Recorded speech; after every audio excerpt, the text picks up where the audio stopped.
So, Liam, who takes it down? Yeah, I'm going to say toss of the coin. You would go with experience on the golden oldies, but for this one, I'm just going to be a little bit loyal to my Stoke pals.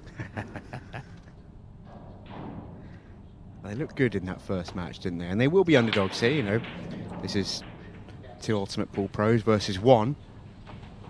Albeit Lee Whitfield, a very, very good player in his own right, he is. Not at least in Ultimate Pool terms. Of the same record and caliber as Eddie and Dylan. Can we have a re-rack? Yeah, this is there's some mileage in this frame, isn't there? There is, but let's see how attacking they want to be. There's no real value on attacking here, to be honest, and it just could be a stalemate, and we could be losing at least 10 minutes of the match on this frame. Well, Zak, for me, for my money, is one of the most imaginative players on the entire Ultimate Pool circuit, and that's a lost turn shot, by the way. They won't be yellows, still open table. He played red onto yellow, potted the yellow. It's not a legal pot for your first shot. You can't play a red first to pot a yellow and be yellow, so it's still open table here. But he has got one of the most creative brains for shots of anyone on the Ultimate Pool Pro circuit, despite the fact he's only a new one. He just sees crazy shots, and he might need a bit of that in this frame. But, well, hold your horses, because are Dylan Leary and Eddie Barker going, or are they playing a shot to play a shot? I think we'll see a little safety shot here. Just red off the side rail, cue ball off the side rail, off the red, and behind the other one.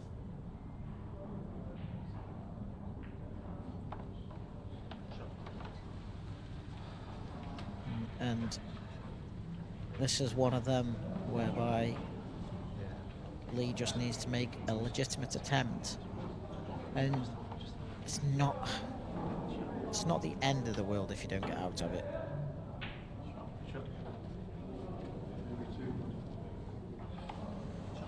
And that's a nice shot. Yeah, he'll actually be more pleased that didn't go in, because they wouldn't have really had a next shot. That holding up is not bad, because that could become breakable for them. Yeah, you see Eddie's just found a shot where he's just going to leave the cue ball on the bottom rail, just bump the red off, and the only yellow they'll be able to see is the one that opens up their bad red.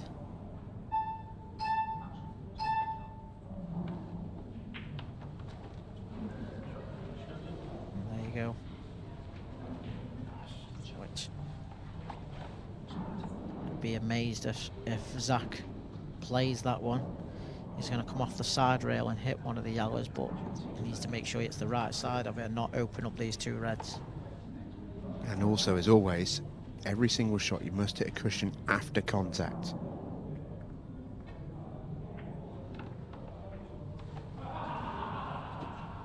Which you could do. I think they wanted to hide that yellow with the last shot that Dylan played. It's not the end of the world, because even if they were to get all the reds at some point, the 8 ball's tied up as well, so that's going to be a problem that they've got to look to navigate. We could see the cue ball back behind these 2 reds at the top end of the table here. Yeah, no intention of potting that from Eddie, but didn't quite get his line right. If you're super aggressive here, there is an option. No. He's looking at it. He's looking at it. Yellow into the middle pocket is as easy a breakable as you like. To just fly into that pack and almost re-break it.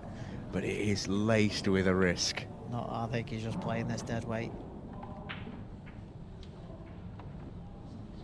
I'll tell you what, it's not a bad shot. No. Yellow certainly have a stake in the frame now. Yeah, they're all open, and Dylan and Eddie have got to find a good safety shot here, because as you said, where that yellow is over the middle, doesn't matter really where it is on the table, it's going to be cuttable.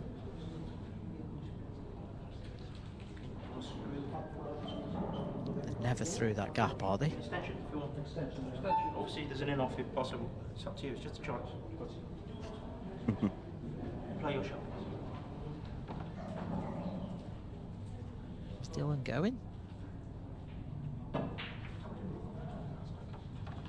think he wanted to try and squeeze that in. I think that was aggressive. So Reds kind of go now as well.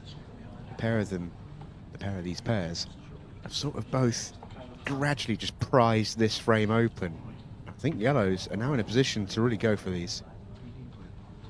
It depends how Zak could play a plant here. But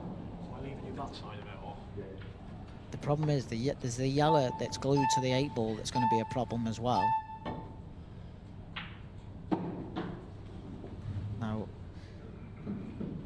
this is where we see the talent of Lee for me. He's going to play this yellow to the top right, stun the cue ball off the side rail and into the yellow and the 8-ball.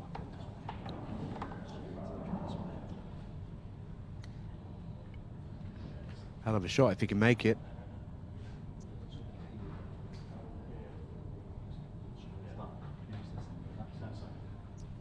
He's going to take the corner, but for me, the angle he's going to leave here, I think that's why I'd have taken the other way.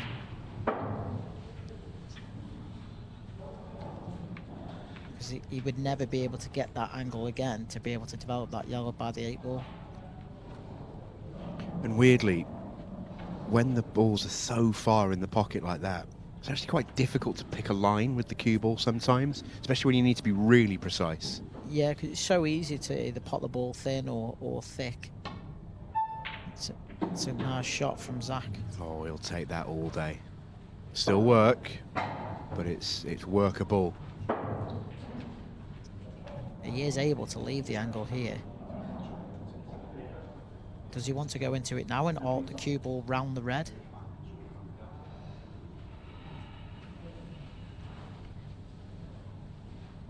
It'd be guaranteed to be on the yellow into the bottom right hand corner.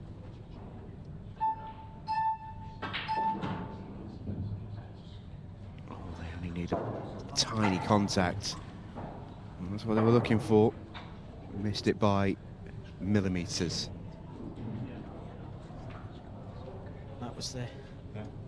That was the problem ball that they needed to work out. It's not, because it's all out attack now. It's just whether Zak can navigate this and leave a double on the yellow. So he's got to go through the gap.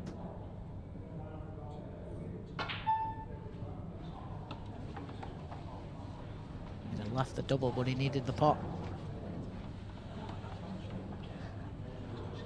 In the end, it's the team that goes second who will get the really good chance to win this frame, which always felt like that was going to be the case. I know Dylan played an aggressive shot, but obviously didn't really make it, didn't get a chance to fully go. As soon as you started taking multiple balls off a table, in this frame of all frames, you just felt like the opponent was just getting stronger. Yeah, but they're choosing to attack, and the yellows aren't completely out of the frame because it's not an easy route to navigate. And I think Dylan might be looking to pull back. It's not a terrible choice if he does, because they're not pulling back now. It's a lovely shot. I'm just going to say, they have all the control in the frame. So if you want to pull back, by all means, you can manufacture something. But the Reds are there. They've got to do travelling now, though, because I don't think he can hold.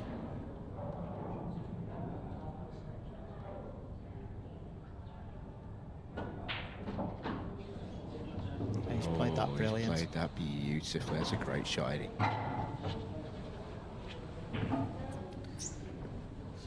So only one travel required, whereas you were worried before they'd have to go multiple times up and down.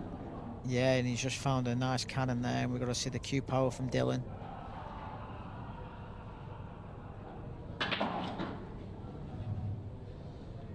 He's got the bite, and does the top red go? I think it does, the way Eddie's approaching the shot, so it's fine.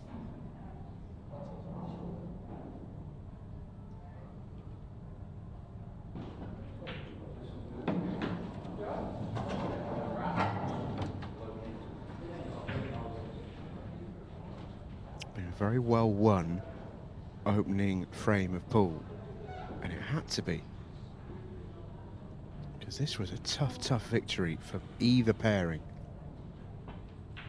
It's taken the best part, well, in fact it's taken over half the match clock for this opening frame, which sort of piles the pressure on for the remaining frames.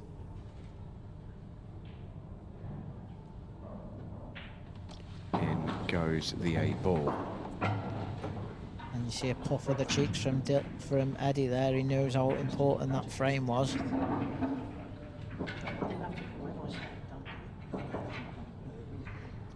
I'm just talking through the finish now, and Eddie wiping his glasses to make sure he can see the back call. Yeah, the back glasses are getting a bit of maintenance. Robin rubbing his shoulders. Will be Eddie to play next. It is, however, Zak's break.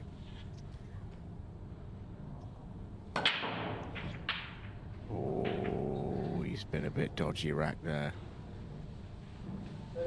Eddie's going to get first go. It's not a nice finish. No. But again, there's time in this match now, in this frame now, and we're not going to be seeing many more frames in this match, if not this is the last. I think it's definitely safe to say we're definitely not seeing all 7. No. No intention for Eddie Barker to push the boat out. Although I wonder if he's... No, he's fine. He doesn't develop yellows any. And I think this is that experience we talked about earlier on in the night of knowing, obviously you're 1-0 up, which pairing is having to chase the clock and force. Eddie is more than happy to dangle that carrot and say to Zak, go on then. Yeah. All the best. Zak That is dangerous when you're doing that to Zak Shepherd, though, because he has form for getting some pretty miraculous clearances. And he has hit a rail. He's played a legal shot there. Pretty sure he was trying to make that yellow. I'm not 100% sure, but I'm fairly sure. Yeah, I think he was as myself, but it's turned out to be not too bad a safety shot. Eddie's just playing time.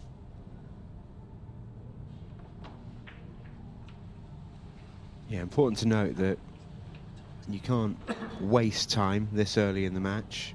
So Eddie couldn't sit there for 30 seconds and then roll up to a ball. See, if I'm Zak here, I would be dangling the carrot to Eddie now, because he doesn't really want to go. Can he try and play Eddie at his own game? I think that was full-blooded again from Zak Shepherd, you know. Little 3-ball plant, I think it was. Still not nice.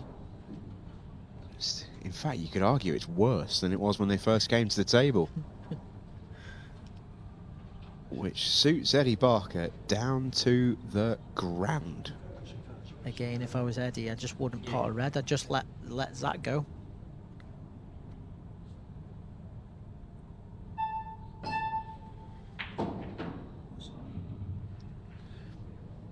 I actually wonder if Eddie was trying to play that in such a way that he knocked that yellow even safer.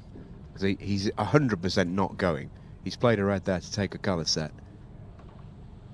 I think he's going to do exactly the same thing. Play the red onto the yellow and just say to Zak Shepherd, over to you, pal. Good luck with these. Yeah. He has left Zak a development shot straight away, though, which he's turning down. I like this shot from Zak. He's just going to open up the yellows.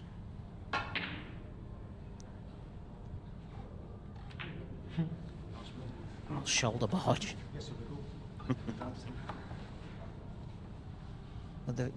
It was clever the way he's played that shot, because he knows he's got that security of the 2 reds, one by the 8-ball and one on the left-hand rail that are tied up. So time isn't on his side. We're coming up to only 5 minutes left nearly, and this could set up the night if Zak is able to nick this frame. It's almost like Eddie Barker has gone full Mourinho here. He is parking the bus in this match. He wants 1-0. And he'll take any win.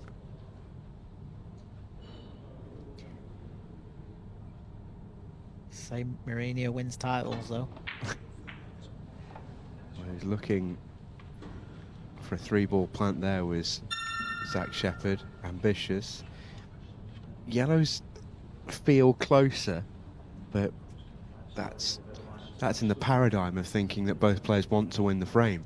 I don't think Eddie's got any designs whatsoever on winning this frame. And the cue ball's going tight here. No. Say hello to the better white. He heard you. He liked that one, didn't he? Notice no one's looking after him. There goes the babysitting Bill.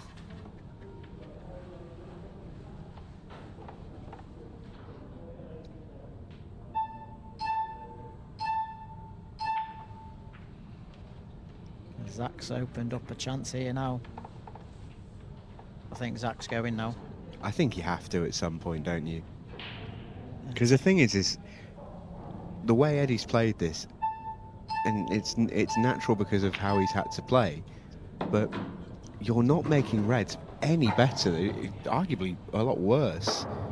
So there is that degree of freedom for Zak where he can sort of almost guarantee himself 2 goes at this, really, because he knows that he can't counter clear.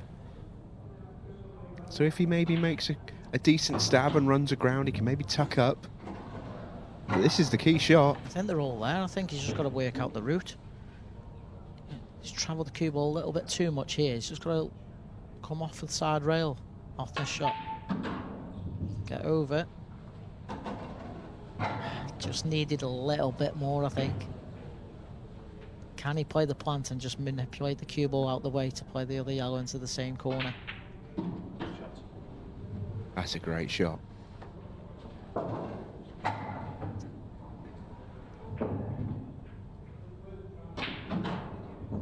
That's the key. Oh. If he's on it, that's huge. It doesn't look like he is. But there you go. Wow. And how big, if he gets this, how big is the next frame? Stay still on the shot. Nice. Never in doubt. Zak Shepherd finds the finish. Finds the way through the Eddie Barker wall. Cue ball is fine. Is fine. So, Eddie Barker parked the Batmobile. But Zak Shepherd able to find a way through, and with 2 minutes and 16 seconds, we are 1 each in this winners match. Remember, winner of this match goes into their final game of the night, knowing that just a draw would be enough to see them through. If this ends a draw, the odds of a 6-red shootout shorten, but it also enables both players to still have the night in their own hands. Big break now then for Dylan Leary. He's broken well so far tonight. Can he find another one? The Leary snarl. He's pretty much guaranteeing himself a ball every single time with that cut break. And I tell you what, this is the nicest split of the 3 by a million miles. Yeah, you can take either colour set, to be honest. And he can. I expect him to get out. In previous, Dylan would have been more flustered by the shot clock, but you can tell straight away he's aware, and he's able to balance himself to plan the route and give himself the time at the right point. It's one of those where this is the shot that he really needs to get right. Transition shot from top to bottom. Nails this, and everything's wide open for him. Has the room to come down the right side of the table. He's come too far. No, he's perfect, I think. Got the one to bottom left. Yeah, he's grand. It's a lovely shot. He is, but I think he wanted to be on the yellow that he's closest to now, but he's not. So he's going to have to reroute. So the key shot is going to be the yellow to the top left and to get position on the yellow to the right. I think there's a gap there for the cue ball to squeeze through. I think it's fairly natural. It's hard to judge, but he's a good cueist, so I don't think the pot's the issue. It's going to be the positional shot. Oh, he's going left centre. He's using the red. Oh, that's a lovely shot if it reaches, and it does. 35 seconds left.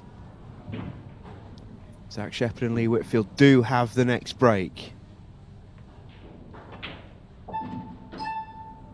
Dylan Leary not worrying about the beeps. He may do now. I don't know if he can run the cue ball long enough here to beat the buzzer. Just get the pot.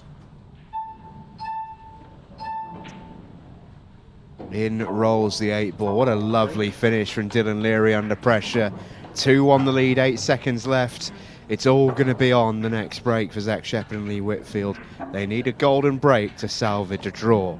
Dylan Leary with a clutch finish.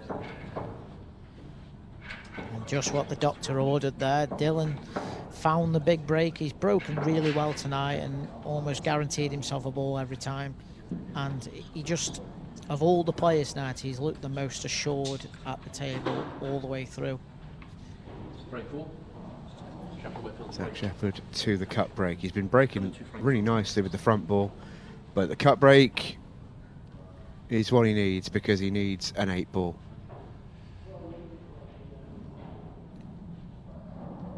Eight ball for the draw. Anything else? Eddie Barker and Dylan Leary have won it. 8-ball is moving, but it's going to stay on the table. And the Batman and Lethal Leary have secured the victory. It was tight, that match. It had so many close moments. But Zak Shepherd and Lee Whitfield frozen out, and they are defeated 2 frames to 1 by Dylan Leary and a very pleased Eddie Barker. Final round of matches coming up.